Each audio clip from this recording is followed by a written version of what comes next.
Welcome to my spoiler review of Ant-Man and the Wasp Quantumania.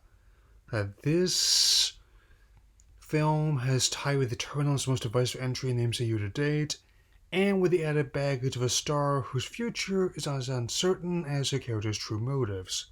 However, is that line of thought warranted? Let's open it up and find out.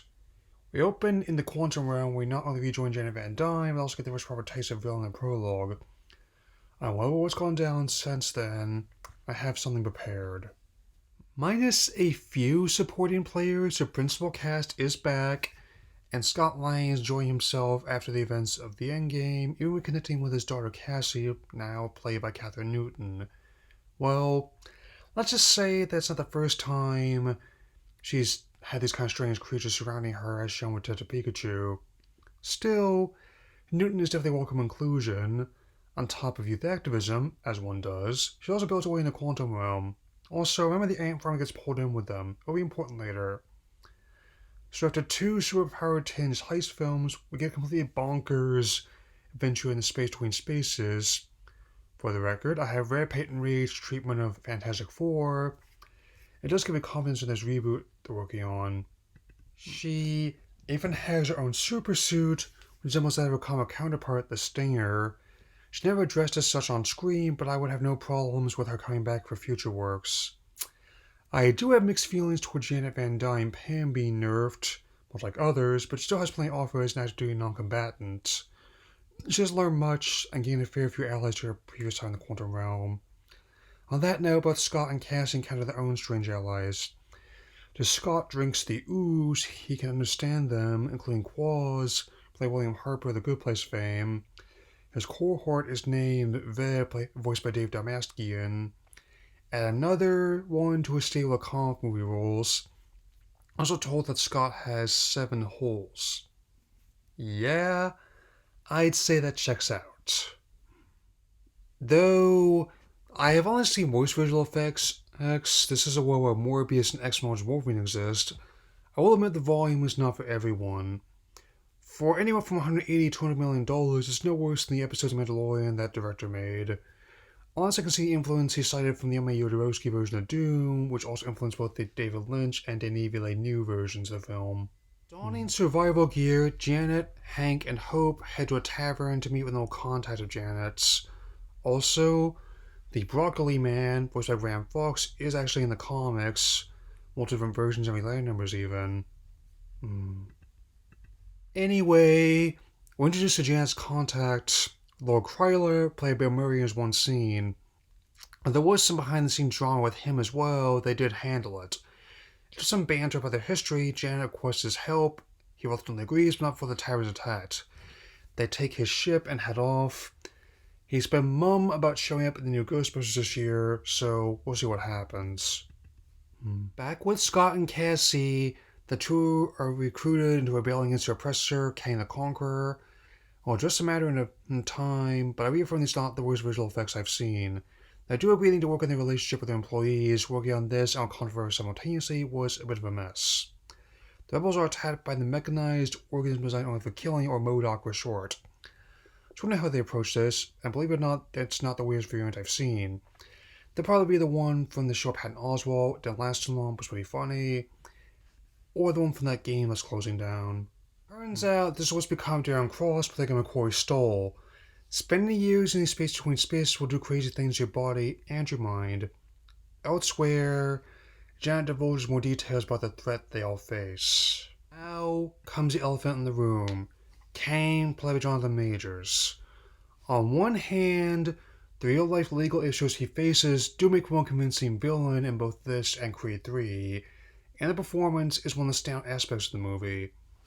On the other, given how the character is key to the multiverse saga, I totally understand that had to recast role going forward.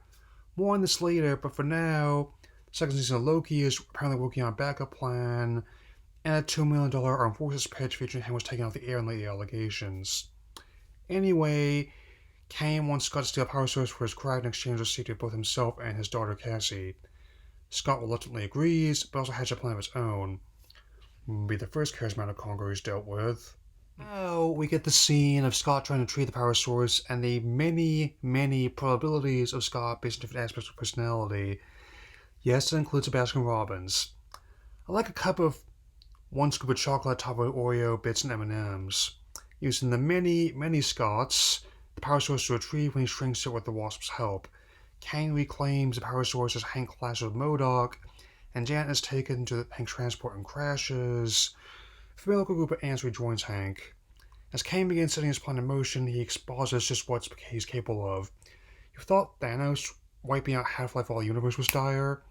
He's willing to wipe entire timelines of existence and multiple universes just to maintain order as he sees it. Cassie escapes as Hank's ants come to help, with this being part of the payoff and the ant farm getting pulled in with them at the start. The ants set about fixing the ship, and Scott, having learned the sickening truth, decides to confront Kang. Cassie frees the rebels, and as Kang enters his troops, his transmission interrupted. Cassie inspires all the quantum realm to revolt against the Conquerors. Don't know how they're going to handle Secret Wars or the Kane Dynasty going forward, but I really think I'll be fine with her coming back as a stinger. Undeterred, Kane places a power source into a ship to begin his ascent, and MODOK squares off with Scott once again. This whole final sequence is wild, but there is a method of the madness, especially as Viv is ecstatic to have his own holes. Also, the power scaling of MODOK and a degree of pity that hands on the writer. More on that in a bit. To catch those deer around like a rag doll, Scott's launched right in the middle of Kane's transport, stopping his ascension. Then Scott and Cassie embrace, and the physical side want to make a bad Western Ultraman adaptation here. Kane decides to take matters in his own energy beam hands. Even in non-powered form, Janet is still quite the force to be dealt with.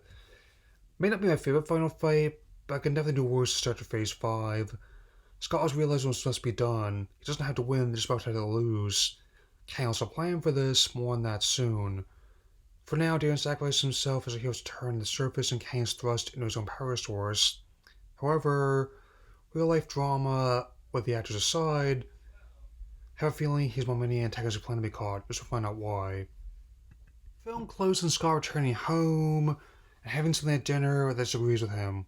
Well, given the perceptions like Vika's wish about not being a palate cleanser anymore granted by the cursed monkey's paw, if I can meet their treasures halfway. The first stinger is an entire army of Kane across many forms, including one of the most original design of the comics. Give my stance on the actor's franchise future and my closing thoughts as promised. The second sets up a second scene of Loki, which is no form of Kane putting on a show for Loki and Mobius. So I had the right idea about the last season finale. Time to play. Well, not the only actor tied to the franchise.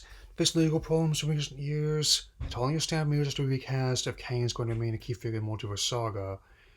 The show can put his consciousness in numerous bodies in both this movie and Loki, so there's a catalyst for it.